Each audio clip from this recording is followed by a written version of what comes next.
Hey, what's going on? My name's Mudrat from Ignition Off-Road, and today I want to talk about the new Torq Locker.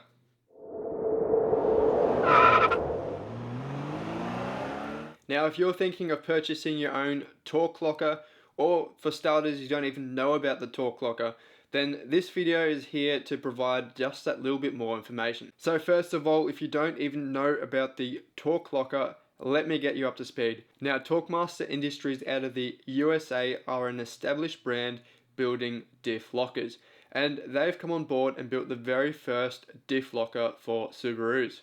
Now, this in particular is a automatic diff locker that fits in the R160 rear differentials on Subaru models. Now, the R160 diff is probably the most common type of diff and is found in pretty much all your new modern Subarus, other than your SDIs and I think a few Spec B Liberties as well. They came with the R180 rear diff, which is slightly different. Now, if you're thinking of purchasing your own diff locker for the Subaru, then here's a few things you need to know. So first, as I mentioned before, it only fits into R160 rear differentials. Second thing is, it has to fit into an open diff. It will not work with an LSD. So most of your modern Subarus do come with an open diff because they've moved away from the LSDs and replaced it with traction control systems. Now, cars that I have, like myself, the SG Forester, that actually comes with a viscous rear limited slip differential. So in my case, I have to swap out my current diff to an open diff to fit this locker. Now, besides only fitting in a open differential, other things to note is that this diff lock is made for two different types of R160 diff. You've got the 5-bolt pattern and you've got the 1-bolt pattern. I'm going to leave a picture somewhere on the screen to help you identify which one is which. So if you make your order for your diff locker, make sure you correct the right bolt pattern. Another thing to note if you are going to get a rear Torq locker is the Diff Bushings. Now, I've got here some solid Diff bushes by Whiteline. Basically, the theory is if you've got worn bushes, it's going to increase the flexibility of that diff, thereby giving excessive clunking and not allowing the locker to ratchet properly inside that diff.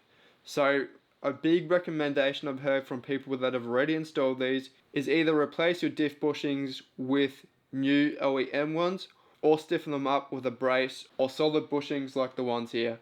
Now, if you do go solid or you do go down the line of a brace, be aware there's a good possibility of increased vibrations felt in the car. I'm not sure how well this is going to work.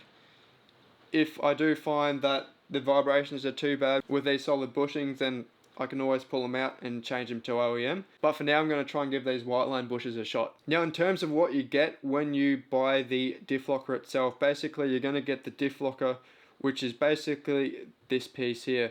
It's a 4-piece diff locker and it comes with 2 springs. So it's very simple, very small. And on top of that, you're going to get your Torq Master stickers and an instruction manual to help you install the diff. Now, talking distributors and costing. So for you guys in the US, you can get your Torq Master locker directly through Torq Master or through Anderson Design Fabrication. Through both of those companies, you can expect to pay $429.99 US dollars plus shipping fees. Now, if you're in Australia like me, then there are 2 distributors that you can go through. First of all, you've got Matt Chaplin from SubieLift Oz, and second is Paul Kinnear. So they're your 2 options for getting a R160 rear diff lock in Australia.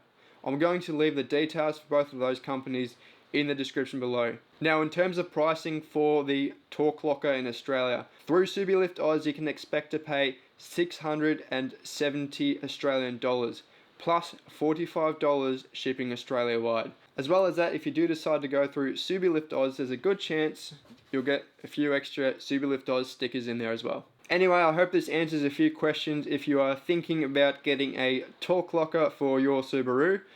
I'm going to do an install video on this particular locker coming up in the next few weeks, I hope. Obviously, I've still got to put that lift kit in, so I've got a few jobs to do, but it's definitely on the list of things to do. Anyway, thanks for watching, and I'll catch you all next time. See ya.